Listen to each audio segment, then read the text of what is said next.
Existen varios programas de televisión que tienen como finalidad el presentarle al público a varios participantes cuyo talento es imitar a otros artistas. Ahora, estos participantes, al estar llevando a cabo su acto o su desempeño en el escenario, lo que están tratando de hacer es buscar hacer la imitación lo más parecida al artista que están tratando de imitar. Y ellos se enfocan en varios aspectos, buscan que su apariencia física sea lo más parecida a el artista al que están imitando. Si es un cantante, buscan que su voz sea lo más parecida al estilo y al canto de aquel cantante. Y lo que buscan estos programas de televisión es manifestar cómo hay personas que pueden imitar lo más cercano a alguien más, a otro artista. Al final del programa le dan un premio al que consideran mejor imitaba a aquel artista o a aquella celebridad. Dios en su palabra nos pide a cada uno de nosotros que seamos imitadores suyos. Y este pasaje de Efesios capítulo 5 es un llamado para cada uno de nosotros a ser imitadores de Dios. Y cuando Dios nos pide que le imitemos, necesitamos profundizar y ver cómo es que Dios espera que nosotros seamos imitadores suyos. Para poder imitar a alguien necesitamos primeramente conocerlo. No podemos imitar a alguien a quien nosotros no conocemos. Así que, en primer lugar, nosotros tenemos que ser hijos de Dios para poderlo imitar. Necesitamos conocerle a Él para poder imitarle de mejor manera. Ahora, cuando nos pide Dios que le imitemos, esto no se refiere a alguna farsa, sino todo lo contrario. Se nos pide que le imitemos de manera genuina. Ahora, es importante el que nosotros dediquemos estos siguientes minutos a meditar, de acuerdo a este pasaje, cómo es un buen imitador. Bueno, un buen imitador tiene varias características. En primer lugar, un buen imitador es un hijo que ama. Y en primer lugar, lo hace porque hace bien. El versículo número 2 nos dice la frase en amor. Ahora, muchos son los atributos que se nos mencionan en la palabra de Dios acerca de Él. La Biblia nos menciona que Dios es misericordioso, que Él es justo, que Él es santo. La Biblia nos dice que Él es eterno, que Él también es soberano. Y muchos son los atributos que nosotros podemos estudiar y analizar acerca de cómo es Dios. Pero la primera indicación que se nos da es imitar a Dios, y lo primero que se resalta es andar en amor. Ahora, andar en amor no es esta idea romántica con corazoncitos que muchas veces nos imaginamos. Debemos de entender lo que es el amor, y amor es entrega. Eso es lo que es el verdadero amor. En la Biblia encontramos el resumen de lo que es el amor. Tenemos que amar en primer lugar a Dios y en segundo lugar amar a nuestro prójimo. Y esto debemos de entenderlo, de que cuanto más tiempo dedicamos en cultivar nuestra relación con Dios, esto se verá reflejado en un mayor amor y una mayor entrega también hacia los demás. Entonces, si el amor es entrega, ¿Qué tan entregado estoy a Dios? ¿Qué tan entregado estoy a los demás? Vamos a leer 1 de Juan, capítulo 4, versículo 7. Este versículo nos dice así: Amados, amémonos unos a otros, porque el amor es de Dios. Todo aquel que ama es nacido de Dios y conoce a Dios. Este pasaje nos da un mandamiento. Y el mandamiento que nos da este pasaje es amarnos unos a otros. Y este amarnos va a ser consecuencia de conocer a Dios. Por eso es que avivar nuestro amor por Dios se verá reflejado en tener un mayor amor también por los demás, en tener un mayor amor hacia mi familia, hacia mis vecinos, en tener un mayor amor hacia la iglesia. Y esto es algo que se verá reflejado a medida de que nosotros busquemos amar más a Dios. Entonces, si el amor es entrega, tengo que preguntarme qué tan entregado estoy a Dios, qué tan entregado estoy a mi familia, qué tan entregado estoy a mis vecinos, qué tan entregado estoy a la iglesia. Y esto es algo que Dios desea que cada uno de nosotros podamos comprender y que cada uno de nosotros pueda surgir en nosotros, ¿verdad? Un mayor deseo por entregarnos cada vez más a Dios y que esto se termine traduciendo en un mayor amor hacia los demás. Dios no espera que le imitemos en ser omnipresentes. Dios no espera que le imitemos en ser omnipotentes. Dios no espera que le imitemos en ser omniscientes. Pero Dios espera que le imitemos en la forma en que Él ama. Y esto es algo que se debe de ver reflejado en un verdadero hijo que busca imitar a Dios. Ahora también esto se ve reflejado en que es un hijo que ama, no solo porque hace bien, pero también porque huele bien. El versículo 2 nos resalta algo muy importante: el olor fragante. Ahora, probablemente cada uno de nosotros tenemos algún aroma favorito. Seguramente ustedes o alguno de ustedes tiene un perfume favorito. A algunos les encanta el olor del café por la mañana. A algunos les gusta la tierra mojada, ¿verdad? El olor a tierra mojada. A algunos quizá les gusta el olor de la comida. Yo no sé, ¿verdad? Quizá cada uno de nosotros tengamos diferentes olores o aromas favoritos, pero el pasaje nos indica de que cuando Cristo se entregó en un sacrificio por nosotros, eso fue un olor fragante delante del Padre. Y esto es algo que hizo que el Padre percibiera un olor agradable en Cristo. Ahora, la indicación que se nos da en el pasaje es ser imitadores de Dios. Y específicamente aquí se nos pide, ¿verdad?, imitar a Cristo, ¿verdad? Tal como Él fue un olor fragante para el Padre, que también nosotros podamos ser ese olor fragante para Él. Es decir, que nosotros podamos oler bien delante de Dios.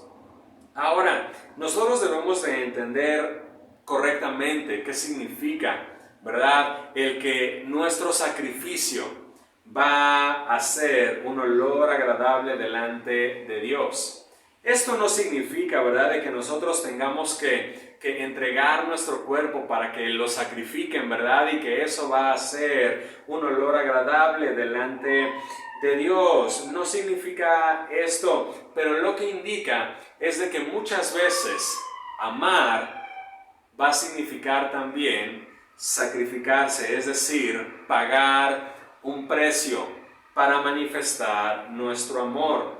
Para verlo más claro, vamos a leer Juan capítulo 12, versículo número 3. El pasaje nos dice: Entonces María tomó una libra de perfume de nardo puro, de mucho precio, y ungió los pies de Jesús, y los enjugó con sus cabellos, y la casa se llenó del olor del perfume. María era una mujer que buscaba manifestar su amor hacia el Señor Jesús. Y la forma en la que ella buscó manifestar su amor fue a través de un sacrificio, fue a través de pagar un precio, fue a través de romper un perfume muy costoso para que eso pudiera ser un olor agradable delante del Señor Jesús. Y este acto que realizó esta mujer cuando rompió su perfume para que el Señor Jesús percibiera un olor agradable es una representación precisamente del sacrificio de nuestro Señor Jesucristo, que también fue roto, que también fue sacrificado, y que eso significó un olor agradable delante de Dios Padre. Ahora, cada uno de nosotros, ¿verdad? Debemos de preguntarnos, y yo muchas veces me pregunto, ¿verdad? ¿Cómo olerá mi vida delante de Dios? Y al ser honesto, muchas veces me llego a dar cuenta de que seguramente no es un olor muy agradable el que Dios percibe de mí. Y no es porque no me bañe, ¿verdad? De vez en cuando, ¿verdad? Siempre hay que bañarse todos los días y hay que buscar la limpieza. No es porque no esté buscando asearme, ¿verdad? O estar bien perfumado, pero no tiene nada que ver con eso. Pero muchas veces analizo mi vida y me doy cuenta de que me falta tanto, ¿verdad? Quizá para hacer un olor agradable delante de Dios, es decir, pagar un precio, es decir, hacer ese sacrificio, ¿verdad? Que implica hacer un olor agradable delante de Dios. Para amar a Dios y amar a los demás, muchas veces se tiene que pagar un precio, pero cuando lo hacemos, eso termina siendo un olor agradable delante de Dios. Así que como Cristo pagó un precio para que fuera un olor agradable delante del Padre, también nosotros tendremos muchas veces que pagar un precio e imitar a Jesús para que también eso sea un olor agradable delante de Dios. Ahora, un buen imitador, en segundo lugar, también es un hijo que atiende, y en primer lugar lo hace sin ser engañado. El versículo número 6 nos da una advertencia: que nadie os engañe.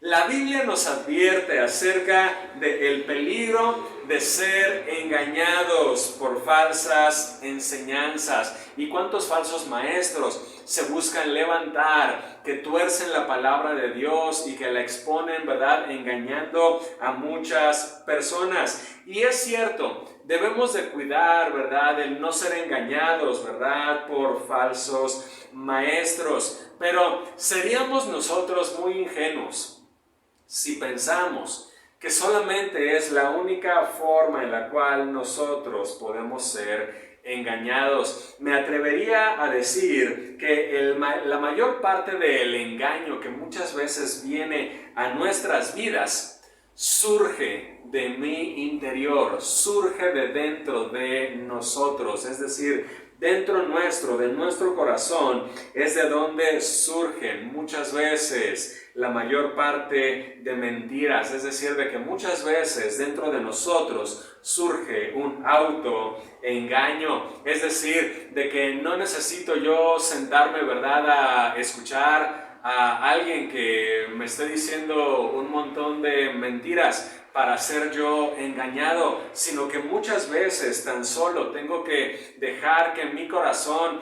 me instruya. Y muchas veces la instrucción que mi corazón me va a dar no va a ser la correcta, sino siempre, ¿verdad?, muchas veces, ¿verdad?, ocurrirá en que buscará engañarme y hacer un autoengaño a mí mismo. Vamos a leer, por favor, Jeremías 17, versículo número 9. Este pasaje nos dice: engañoso es el corazón más que todas las cosas y perverso. ¿Quién lo conocerá? Ahora fíjense cómo nuestro propio corazón, de acuerdo a este versículo, nos dice que puede ser engañoso, es decir, nuestro corazón se puede convertir en nuestro peor enemigo si no estamos alertas y conscientes de ello. Ahora, ¿cuántas veces hemos escuchado la frase, hazle caso a tu corazón? Como si eso finalmente nos va a llevar adelante en la vida. Y muchas veces nos damos cuenta, ¿verdad?, de que eso no será la solución, porque si le hacemos caso a nuestro corazón, muchas veces terminaremos siendo engañados y seremos expuestos a un autoengaño. La indicación del pasaje nos dice que nadie os engañe. Y esto es algo, ¿verdad?, que debemos de ser bien conscientes. No debemos dejarnos engañar por nadie, ni siquiera por nuestro propio corazón, que muchas veces nos va a hacer creer que estamos bien, cuando en realidad no lo estamos. Por eso debemos de mantenernos siempre conectados con la palabra de Dios, con el Espíritu Santo que nos guíe a toda verdad, y de esa forma nosotros podemos siempre ser protegidos de ser engañados por cualquier otra falsa enseñanza o por nuestro propio y engañoso corazón. Y esto es lo que hace un buen imitador. Es un hijo que atiende, pero no solamente lo hace sin ser engañado, pero también lo hace sin ser envanecido, porque después nos sigue diciendo este versículo, con palabras vanas. Ahora, esta palabra vana, lo que nos indica, ¿verdad?, tiene que ver con vanidad. ¿Y qué es vanidad? Bueno, si profundizamos un poco más en el término de vanidad, vanidad lo que significa es algo hueco, es decir, algo vacío, es decir, una persona vanidosa lo que manifiesta es ser una persona vacía. Esto es básicamente lo que significa la vanidad o cosas vanas. Una persona que va tras la vanidad en su vida es alguien que busca llenar un vacío. Es alguien que encuentra que hay un vacío en su vida y busca llenar ese vacío con otras cosas. Busca llenarlo con cosas materiales, busca llenarlo con la aceptación de las personas. Quiere que las personas lo acepten o la acepten, ¿verdad? Y quiere, ¿verdad?, buscar algunas cosas, ¿verdad? Cosas vanas para llenar ese vacío. Ahora, nuevamente, la indicación en este pasaje es ser un buen imitador. Y no hay nadie, ¿verdad?, que sea un mayor ejemplo digno de imitar que nuestro Señor Jesucristo. Y algo que podemos observar en la vida del Señor Jesús es de que Él nunca buscó impresionar a las personas, aun cuando lo provocaron, ¿verdad?, para que hiciera grandes prodigios. A Él nunca le llamó impresionar a las personas. Él nunca buscó llenar un vacío para que lo aceptaran, ¿verdad?, para que la gente se acercara más a Él. No, el Señor Jesús, ¿verdad?, fue alguien que nos dio un gran ejemplo, que Él no estaba buscando la vanidad en su vida. Por eso es de que se nos da aquí la advertencia: no vayan tras la vanidad, no se dejen engañar por palabras vanas. Vamos a leer, por favor, Jonás capítulo 2, versículo número 8. Este pasaje nos dice así: los que siguen vanidades ilusorias, su misericordia abandonan. El profeta Jonás ocurrió que, estando dentro de este gran pez, Dios le enseñó varias lecciones, y una de ellas fue el no ir tras vanidades ilusorias. Los hijos de Dios debemos de llegar a un punto de entender de que nada en este mundo va a llenar nuestro vacío, sino que solamente Cristo. es el único que puede llenar todo vacío en nuestra vida y que solamente en Cristo estaremos plenos. Cristo es el único que nos da la plenitud en nuestra vida, pero si hay un vacío, si hay un hueco en nosotros y no queremos llenarlo con Cristo, entonces automáticamente vamos a empezar a buscar cosas vanas. Vamos a intentar llenar ese vacío y vamos a buscar cosas en este mundo que puedan llenar ese vacío. ¿Y cuánta gente busca en este mundo llenar ese vacío con otras personas? Buscan llenarlo con diferentes hábitos pecaminosos, buscan llenarlo incluso con comida, ¿verdad? Y la gente piensa, ¿verdad?, que ya que tenga esto, voy a llenar ese vacío, ¿verdad?, que tanto me está causando daño. Y la gente busca llenar un vacío de diferentes formas.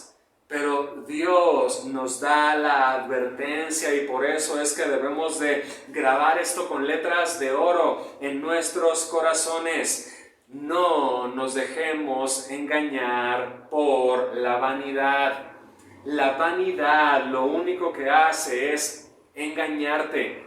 Querer decirte, mira, con esto vas a llenar ese vacío, cuando en realidad no lo llenas. Solamente cuando Cristo viene a nuestras vidas y disfrutamos una entrega completa a Cristo, es que vamos a poder disfrutar de esa plenitud y ya ningún vacío habrá en nuestras vidas, porque ahora Cristo estará llenando todo nuestro ser por completo. Ahora también, en tercer lugar, un buen imitador es un hijo que alumbra y en primer lugar lo hace con su despertar. El versículo número 14 nos da una indicación: despiértate. Ahora, el vivir siguiendo vanidades, tal como lo estudiamos ahorita, es vivir adormilado, hablando en un sentido espiritual. Ahora, nosotros debemos de entender, ¿verdad?, cómo es este estado de vivir adormilado. Porque cuando nosotros estamos durmiendo, no estamos viendo la realidad. Lo que estamos viendo, ¿verdad?, solamente es otra cosa que no tiene que ver nada con la realidad. Dios desea mostrarnos tanto a nosotros, pero si estamos dormidos, si estamos adormilados espiritualmente, no será posible que logremos ver claramente aquello que Dios desea mostrarnos a nosotros. Por eso es de que se nos da el llamado: despiértate, ya, despierta. Necesitamos abrir nuestros ojos de una vez por todas para poder ver la luz de Dios en nuestras vidas. Y debemos de despertar de todos aquellos sueños, de todas aquellas vanidades, de todas aquellas cosas por las cuales íbamos, que nos desviaban y nos alejaban de Dios. Dios desea que podamos echar a un lado todas aquellas cosas que carecen de valor para poderlo contemplar a Él, para poder despertar de este adormecimiento y podamos contemplar más claramente aquello que Dios desea mostrarnos. Por favor, acompáñenme a leer Salmos, capítulo número 57, versículo número 8. Este salmo nos dice: despierta, alma mía, despierta, salterio y arpa, me levantaré de mañana. Ahora, el salmista se está hablando a sí mismo y él está diciendo a su alma: despierta. Y es como si el salmista estuviera diciendo: hey, vamos, ya fue suficiente de dormir, es hora de despertar. Llegó el momento en el que tenemos que despabilarnos de este sueño y simplemente a empezar a abrir nuestros ojos espirituales. Y el salmista, ¿verdad?, también habla acerca de despertar los instrumentos, es decir, de su vida de adoración. a Dios. Y el salmista está diciendo, ¿verdad? Es momento de despertar y de alabar a Dios con un mayor fervor, con mayor entrega, ¿verdad? Con mayor pasión a Él. Y el salmista está diciendo, llegó el momento en el que yo voy a despertar de este sueño. Ahora, ¿cuántos de nosotros, verdad? Seguramente disfrutamos enormemente el sueño, ¿verdad? Y el sueño es algo que es tan agradable para cada uno de nosotros, ¿verdad? Y muchas veces nos cuesta trabajo despertar. Alguien ha dicho que soñar no cuesta nada.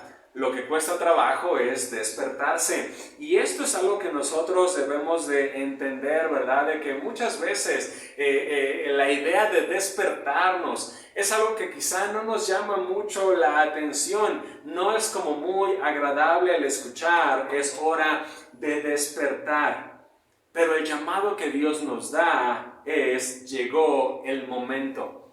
Llegó el momento de despertarte, de despabilarte, de abrir tus ojos, porque ya mucho tiempo has estado en un adormecimiento espiritual y te has estado perdiendo de muchas cosas por tener tus ojos cerrados, por estar adormecido. Y es por eso que Dios desea: ya despierta, llegó el momento de despertar. Pero no solo esta es la única indicación, porque también, en segundo lugar, un hijo que alumbra también lo hace con su determinación, porque la otra indicación que nos da el versículo número 14 es: levántate. Ahora, nosotros lo sabemos muy bien, que una cosa es despertarse y otra cosa es levantarse.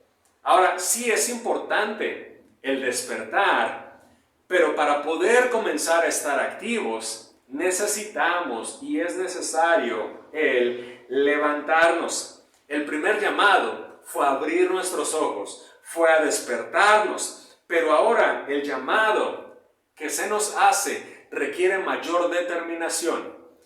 Y es el no solamente despertarnos, pero ahora también levantarnos, es el empezar a estar activos en aquello que Dios desea que nosotros estemos activos. Porque ahora tú puedes estar escuchando este mensaje, ¿verdad? O puedes estar escuchando algún mensaje que te inspire, ¿verdad? Y salgas, ¿verdad? De esa predicación inspirado, ¿verdad? Y muy emocionado. Pero si al final de cuentas no lo pones en práctica, entonces de nada sirvió el que hayas escuchado todo esto.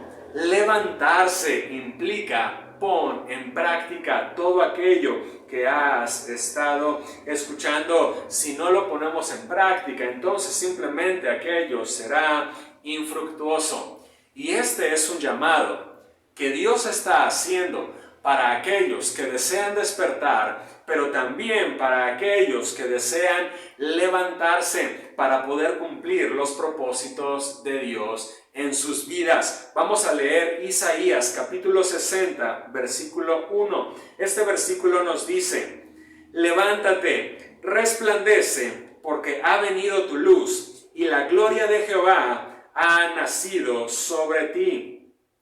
Desde la antigüedad, Dios ha buscado que su pueblo, que aquellos que le buscan, se levanten, se despierten y que tomen la determinación de levantarse y de caminar de acuerdo a lo que Dios tiene para ellos. Ahora, aquí en el Nuevo Testamento se nos vuelve a reiterar y se nos dice: ya llevas mucho tiempo dormido, ya llevas mucho tiempo acostado, llegó la hora, es la hora de levantarte. Y este es un llamado que Dios está haciendo a cada uno de nosotros. Ya amaneció, llegó la hora de echar a un lado las sábanas, de echar al otro lado las cobijas y de levantarnos sabiendo de que Dios desea mostrarnos cosas maravillosas a cada uno de nosotros, y Dios desea de que cada uno de nosotros estemos atentos a sus propósitos y que caminemos de acuerdo a ello.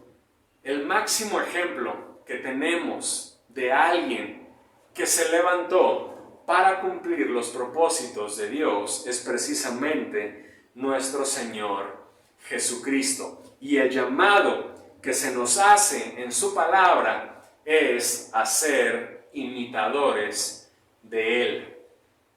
¿Qué tanto estamos imitando a Cristo? Porque esta no es una opción, no se nos dice si puedes, no se nos pide, ¿verdad? Como aquellos imitadores, si tienes el físico, si te pareces, no se nos está diciendo nada de eso. La orden aquí es, debemos de imitarlo, es un mandato que tenemos que obedecer. Y aquí tenemos nosotros que preguntarnos, ¿verdad? ¿Qué tanto he buscado imitar a Cristo? Repito, no podemos imitar a alguien que no conocemos. ¿Qué tanto nos hemos dedicado en cultivar nuestra intimidad con Cristo, nuestra relación con Él, nuestra cercanía con Él? Porque esto es algo clave que nos va a llevar a ser buenos imitadores de Él. Dios está esperando esto de nosotros. Dios está esperando que se levanten buenos imitadores de Cristo. Repito, no como una farsa ni como un teatro, no, sino que de una manera genuina nosotros imitemos a Cristo en la forma que Él actuó, en la forma que Él amó, en la forma en que Él vivió en esta tierra. Y Dios está esperando de que cada uno de nosotros vivamos también de esta forma. Y que en cada uno de nosotros esté este deseo y esa determinación de decir el día de hoy, despierto, el día de hoy me levanto en el nombre de Jesús y voy a empezar a caminar cada vez más como anduvo el Señor Jesucristo. Vamos a orar, por favor. Bendito Dios, Señor, después de estudiar tu palabra y de meditar en ella, Señor, nos damos cuenta de cuán lejos estamos, Señor, de ser buenos imitadores tuyos. Amado Dios, reconocemos que estamos tan lejos, Señor amado, de parecernos a tu Hijo Jesucristo. Señor amado, venimos delante de ti en este momento para pedirte, para suplicarte que tú, Señor, nos concedas en este día, en este momento, escuchar tu voz, reconocer tu llamado y tomar la determinación el día de hoy de levantarnos, de despertar de ese adormecimiento y de comenzar a caminar en tus propósitos, en lo que tú deseas para nuestras vidas. Señor, permítenos, concédenos, Señor, el avivar el fuego, Señor, de amor por ti. Y que eso se refleje también en un mayor amor por nuestras familias, un mayor amor por nuestros vecinos, un mayor amor por tu iglesia. Y que podamos, Señor amado, vivir de acuerdo a los propósitos que tú tienes para nosotros. Bendito Dios, concédenos vivir de esta forma. Te agradecemos, Señor, te damos muchas gracias. En el nombre de Cristo Jesús, nuestro Señor y Salvador. Amén.